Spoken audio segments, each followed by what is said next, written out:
Good evening, gamers. I come to you past midnight, where I am, to bring you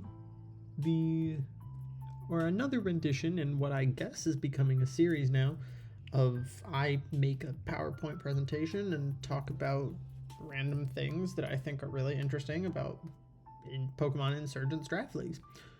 Today, we're going to be discussing the one, the only, the Mega Milotic. Those of you who have played Insurgence Draft for a while probably already know what this thing is. But for those that don't, one, how are you watching my content? And two, let's just jump right into it. So what are the basics? Mega Milotic is a water fairy type with Holy Mother of stat line. Yes, that is a real stat line on a Pokemon allowed in a draft league. And it has the signature ability Prism Guard. It is inverse Iron Barbs. It is whenever an opponent hits you with a non-contact damaging attack, they suffer 12.5% or 1/8 of their maximum health in recoil. Don't get this confused with special attacks. This is non-contact moves. There are many physical moves that don't make contact that are very relevant in gameplay, most of all being Earthquake. And there are special moves that don't make contact, most relevantly to Mega Milotic being Grass Knot, which does hit for 100 base power, so it's actually very notable. We're getting good reasons to use Grass Knot as your primary grass type. It's pretty great. Mega Milotic is good enough that it's often taken second overall in plenty of Insurgence drafts. It's commonly seen as choking to not take it first or second. It being number one is not an unrealistic position to hold. I personally think it and the number one are relatively equal, and that the team structures that Delta Meloetta really thrives on just happen to be more common. And it's a little bit trickier to make a good Mega Milotic team because it's not as click the button, go fast, go zoom kind of stuff. But that's really the basics of the mon. There's not much depth on this page, but we're going to get there. What's the big deal with that bulk line? Why is this so good? We've talked about the fact that it is good, but what does that actually mean? That bulk line is actually very relevant. 95 HP, 109 defense, 155 special defense. If you ever had to bust through a Latias before, this thing's fatter. And why is that? I don't know why that's the first defensive mon that comes to my head. It does have the same special attack as Latios.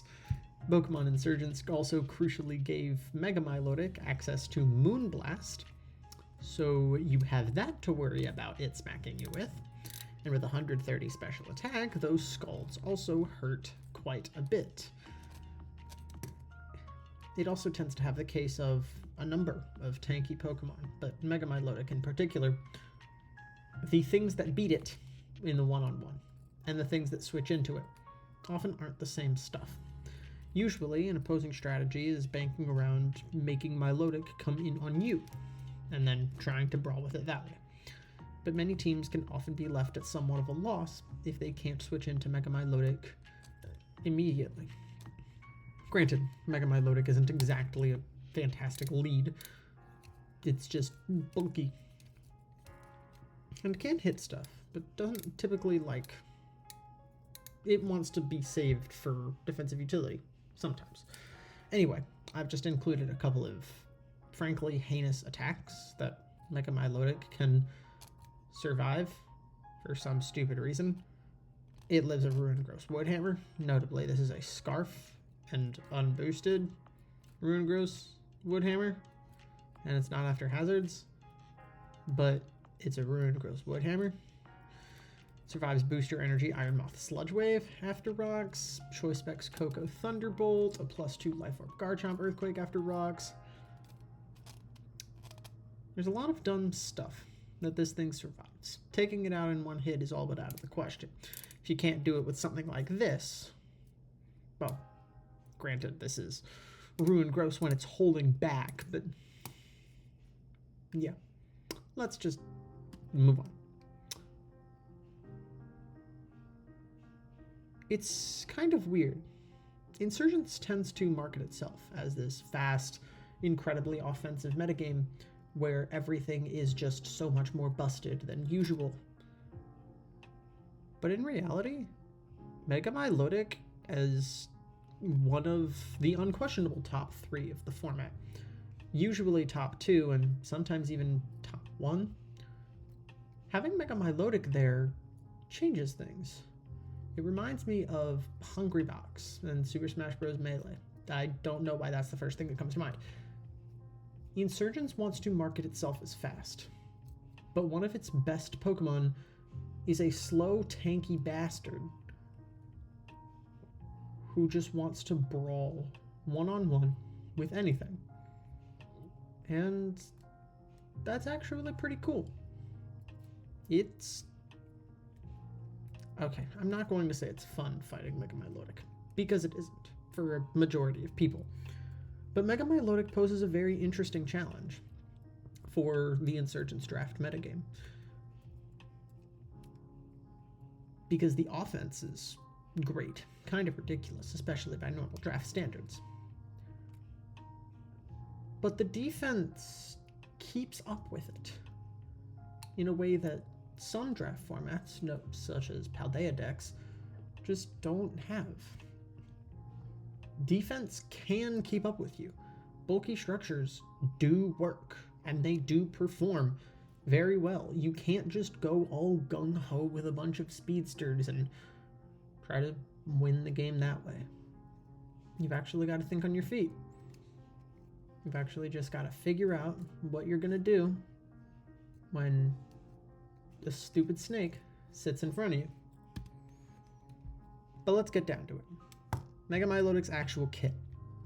First off, Recover. You know it, you love it. Ever since Generation 3, Milotic's been spamming Recover, even as its PP got halved twice from 3 to 4, and then from 8 to 9. Recover is a staple on almost every Mega Milotic set. I haven't seen a competent Mega Milotic set drop Recover. I haven't seen an incompetent Mega Milotic set drop Recover. I've thought about using Rest Talk a couple of times, but always ended up deciding against it. It's a staple. You should have a lot of experience before even considering dropping Recover for something. After that, we get to the common attacking moves. Milotic normally uses only 1 or 2 of these. Moonblast is the most common that I would see or talk about considering. But Scald and Surf both absolutely have their uses if you really want a water attack. Scald can be great for throwing bits of status around, and Surf is great on toxic sets for when you specifically don't want to burn stuff. Ice Beam, Draining Kiss, and Alluring Voice are all options, but you don't tend to see them because their uses are fairly narrow. Ice Beam is mostly for hitting the grass poisons that Milotic can often struggle with. Draining Kiss is, I guess, for brawling with a bear. Not entirely sure. And Alluring Voice if you're absolutely adamant on hitting through substitutes. The common support options, I had to separate common support options versus the tech options because this thing's move pool of status moves is great, but they typically have pretty high opportunity costs. I'm going to go very in depth about all of these support options, well, about most of these support options later. But Flip Turn, Toxic, Refresh, and a stat buff clear are the cores of Milotic's support kit. They tend to identify what support moves a Milotic takes and what support moves a Milotic drops are often clear tells of what it's trying to do in a game, whether it's the focus of the paced game plan or if it's just here along for the ride to support someone else.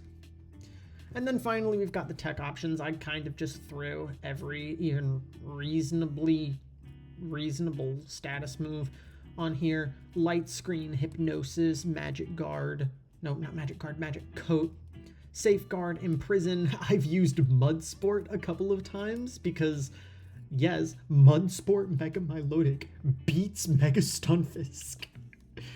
It's kind of nuts because you cut the power of incoming electric type attacks for the next 5 turns. You're actually all electric attacks, so don't pair it with your own, like Raikou or something. And then finally, there are the Coil and Dragon Dance sets. I probably shouldn't say that I'm proud that I've used these to great effect.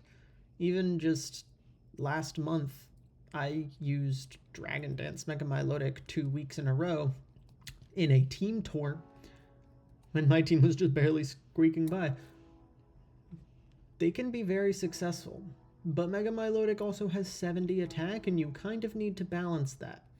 Turning Mega Milotic into a sweeper is a fairly odd thing to do, and it usually only comes up in very strange scenarios. It is notable that Mega Milotic, even through Insurgence's buffs, does not have a physical fairy move.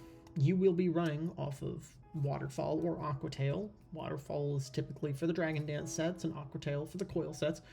And Triple Axle, sometimes Return. That's your entire physical kit. That's just kind of what you have to work with. The physical sets are weird. I don't know if I'm going to be talking about them much more. I think I have to bring them up at some other point. But, so what does its kit lack? I talked about the attacking types. Water, Fairy, Ice. That's pretty much all you've got. It generally covers all of Mega Milotic's bases, but it also means that there are some particular mons that just can resist fairy moves and not take a whole lot from water moves. I think if you are a truly epic gamer and you want to hit specifically Mega Delta Typhlosion, you learn Mud Shot? A 55 base power special ground move. I don't know exactly why you would want to make room for Mud Shot when it feels like Flip Turn, or when it feels like Flip Turn is a better option, and Scald does fine. Dragon Tail doesn't particularly count as an attack for this. Mega Milotic also has no way to boost its special attack.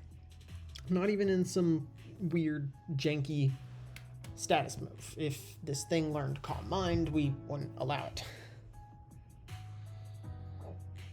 I hate the recovery nerf. I understand why it had it happen, and I've grown to accept it at this point. I can't tell you how many times I have had my plan to beat a fat wall be crap.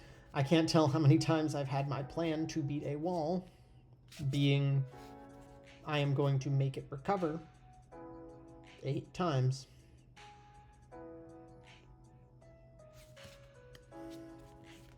But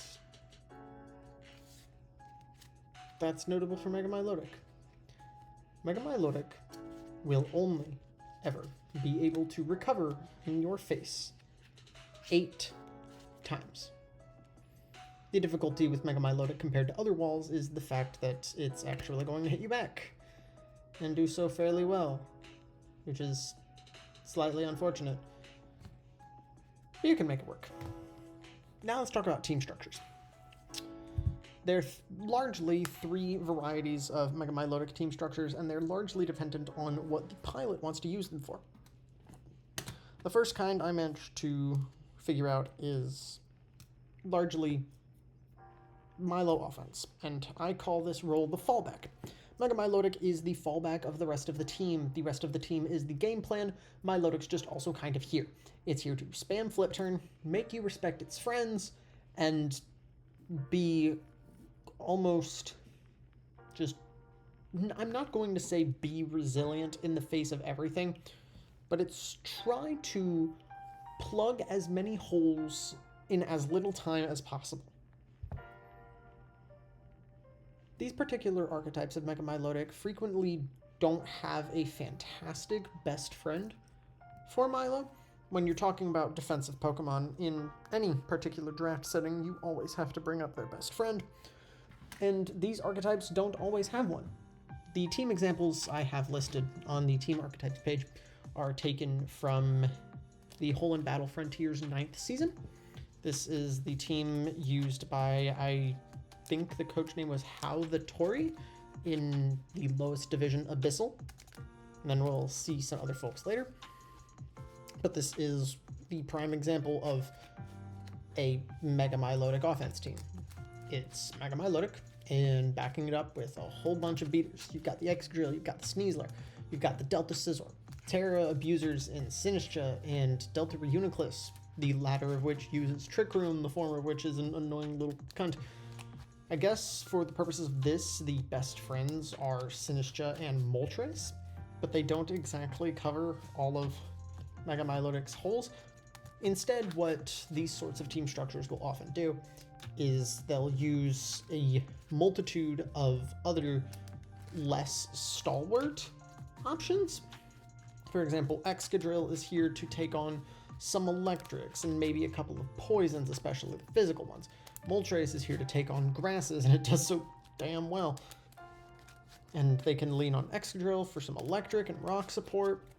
Terra Sinistcha can kind of just do whatever it wants, be whatever type it needs to be, to best assist Mega Milotic while also still maintaining heat proof and strength sap. And then you're just backing it up with beaters, especially physical beaters, with a Shell Smash game plan. Overall, decent team. I think I enjoyed it in the power rankings. It did go 2-7, but we don't need to talk about that. Second team structure, which is Mega Milotic Balance, and I like to call this role the anchor. Mega Milotic is almost a captain of the team and can even sometimes just turn into a win condition. Balanced Mega Milotic teams often will have their fair share of great offensive powerhouses. We're seeing here, I don't remember who this is from. I believe it's from the Sylve in Whole in Battle Frontiers Infernal Division, who got the 1 seed in the regular season. These sorts of rosters are going to pair Milotic with fast and powerful threats, true, as well as some setup opportunities, but they're also going to take great care to give Milotic a very good friend. In this team's case, that friend is Terra Petulant, with a little side helping of Great Tusk when desired. Terra Petulant takes on pretty much every physical attacker under the sun, and there are very few special attackers that can take Mega Milotic on. This particular team has a little bit of a weakness in special attackers that can beat Milotic. Things that come to mind would be a Gengar. I don't know why that's the only one I can think of, but a very solid poison that can hit Petulant for something seems a bit tricky for this particular team to handle. But these sorts of Milotic balance teams are very strong because they use Milotic to take on what the rest of the team can't. And can even have a best friend for it if they need to go the straight up tankier route while bludgeoning with their power. And it's at this point where I'm going to get a little bit biased, because I definitely 100% absolutely not to include my own Mega Milotic team. Yeah, absolutely not. Welcome to Milo Defense, or as I like to call this role, the boss. Mega Milotic functions in these sorts of team structures like the final battle in a boss rush, the centerpiece of this rock-solid squad that chooses to emulate Mega Milotic's longevity rather than rely on it for other means. The fatter the team, the less likely it is to want a flip-turn Milotic. The more reliable its defensive core, the more likely Mega Milotic is going to invest in upholding that defensive use. And on teams with a large quantity of just chonk, essentially, and with a couple of great options for giving Milotic a best friend, not just a couple, nearly the entire team is options for Milotic's best defensive bud. This just turns Milotic into not just someone who is helping the rest of the team, but where the rest of the team is helping the snake. And I think these rosters are incredible. I was talking a lot about Mega Milotic's best friends, because, you know, you want your Pokemon to have their good friends. Mega Milotic usually wants 2.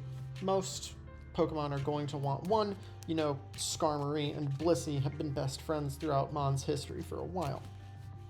But for Mega Milotic, I find that it's generally good practice to give Milotic 2 good friends. It's going to be rough to find an answer for electrics, grasses, and poisons all in one slot, especially when Corrode is a thing in this format.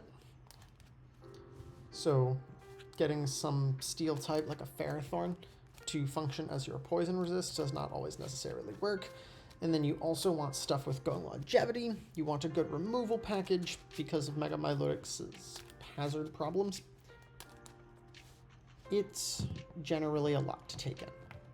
I'm not going to give you great examples. If you want to find good examples for what Mega Milotic friendships have been over the course of draft history, take a look at especially HBF's document history, but if you've got an Insurgence League, just look at what people have been doing on their teams. You don't need to go with exact Pokemon, but you're generally looking for particular concepts. You're looking for what kinds of things they're getting, what sorts of roles do these Pokemon fill. Mega Milotic's removal package should also be a good friend defensively.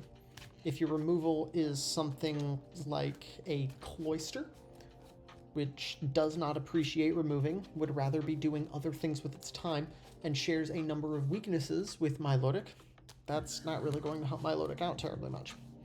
But if your remover is somebody like a Forretress, who can help take on some grass and poison moves and likes having Milotic around to deal with fires, then you can have a bit of success there. Of course, it's always good to have multiple options, and with Milotic that is especially true. The more you can support Mega Milotic, the greater of an extent Milotic can support the rest of your roster. And that's really what we're working at here. Milotic supporting the rest of your roster. You shouldn't just be building a team for Milotic to be the only thing you're doing. Milotic isn't an inevitable endgame like some sort of busted sweeper. Milotic's a part of the team, not its goal. And that's not a usual thing with top tiers. It's almost cool in a way. I've talked about Mega Milotic's kit and team building or drafting with Mega Milotic. God dang it. But what about actually building a set? What do you do game to game? Well, first off, you start with Recover, and generally just try to identify what attacking moves you need. Don't be afraid to skip out on one stab. You can probably be fine with just Scald or with just Moonblast, depending on the rest of your roster. Mega Milotic is usually one of the last mons that you will prep on your paste, because it can switch very easily between being the focus of your plan or the plug for something else. If you're focusing on making my Mega Milotic as hard to take down as possible, you'll want options like Refresh and Toxic, so it can better fight back and withstand its hazard problem. No, not hazard problem, it's status problem. Can you tell it's 12:45 a.m.? And if you're using it to try to plug up holes in the rest of your team, Flip Turn and Haze will be your best friends. I'm actually pretty partial to Dragon Tail if Mega Milotic isn't the focus of your game plan, because then it means you're just getting to throw hazard damage around on some weird unopportune things, and because not everybody can actually take Milotic one-on-one, you're going to have some pretty good options. Investing in physical defense is usually a priority because the stat disparity is so wide. And then with the physical Milotic sets and when to run those, I'd love to be able to tell you when to run those, but I just don't know how I figure out when I'm running physical Milotic. I guess just experiment with some calcs if you feel like it. Generally, you're looking for relative frailty on the opposing team in order to enact this game plan, and taking advantage of the fact that it's extremely difficult to actually one-hit KO Mega Milotic. Setup Mega Milotics are even better if the thing taking it on is renowned for its special defense and not particularly great on the physical side of things. Something like a Clodsire will often come to mind. But what about weaknesses? I've talked Mega Milotic up for being this awesome, incredible number 2 in format Pokemon. But what does it actually struggle with? Well, grass, electric, and poison moves. Those are the obvious parts. But there's a lot more weird subtlety to Milotic that doesn't always get understood as easily in preparations on either side. Forced manual healing can occasionally be a problem if Mega Milotic wants to be doing other things with its time. Opportunity cost is a fairly large point with Milotic, because you're often going to be missing something that you really want or need. You might not be able to throw a status condition around if you want to keep Milotic safe from them. You're probably not able to pivot out if you want to be throwing status conditions around. Sometimes if your focus is on staying power, you might have to forego hitting an important target for a whole lot of damage or doing anything to the opposing steel. Those decisions can be hard, and it's going to be very important to recognize what you need and what the rest of your team can help with, because Milotic won't be able to do everything. Milotic can often just get into spots where it has to take 80 to kill something and then just dies. Like, yeah, you stopped the big threat, and now your snake's dead. Or even just random guys that will brawl with Milotic. I don't know why the first thing that comes to mind is Iron Hands, but Iron Hands, if you just stay in and click Thunder Punch and you hit the snake, especially if you're not taking recoil, you can start burning through its recovers, force it to waste its time. And sometimes when you're hitting invested targets, you just aren't doing that much. Especially if these invested targets are like bulky brawlers dedicated to brawling with Mega Milotic. I wrote more about this in this wonderful section, Snake Harassment 101. Because people don't like fighting Mega Milotic, and I'm like, yo, let's edu-learn the youths of the world. How do you harass Mega Milotic? There is one core line. If you learn nothing else from this video, I want you to ingrain this into your memory. If you are fighting Mega Milotic, it is the most important Pokemon on the field. Mega Milotic is more important to your opponent than any of your mons are to you. This is admittedly not always true, but what it really means is don't be afraid to make the trade. If you're throwing away something to beat Mega Milotic's face, that works. Especially if you can just knock Milotic down to 30 and then send in someone that can clean it up and not give Milotic another shot to recover up. You're almost always getting the better deal by trading for Milotic. Milotic can force this trade fairly easily, especially if you get set up from someone else. But trading is a huge deal. Prison Guard also isn't always as big of a deal as you think it is. Especially if you're actually killing Milotic. Where Prison Guard really comes into play is in those longer, more drawn out games where the difference of 1/8 actually matters. There are a lot of Milotic teams that are going to leverage that sort of game length. But on some particular guys, losing 1/8 of their health doesn't really matter. If you're a Life Orber, I guess this is fairly prevalent. But if I'm just throwing sludge bombs around and I'm dealing 40 to Milotic and I'm taking 1/8 while I do this and Milotic is recovering up the whole time, this can just go back to point 1. Just keep on clicking those sludge bombs. Just keep on pressuring the snake, dealing damage. If you need to trade for it, that's fine. Then somebody else can clean the problem up. Tip number 3, for the love of God, please slow down. Please stop just trying to bludgeon through Mega Milotic, trying to brute force it like you don't have a stinking game plan or anyone else on your roster. Please just slow down. You're going to need some bulk. You're going to need somebody to brawl with this. You probably have one. You may just not know it yet. If you don't have a bulk line in Insurgence that can take something from even the tanky bastards of the format, you don't have a good enough team. You need to be able to slow down in Insurgence. Between the prevalence and popularity and viability of the defensive options, and also Trick Room, the subject of my previous video, you need slowdown options. You gotta be able to work a little bit slower. You gotta be able to walk rather than just run. Hazards and status aren't perfect, because of course Milotic's going to have help, or it's going to have refresh, or it's going to be doing something dumb, but they generally do help.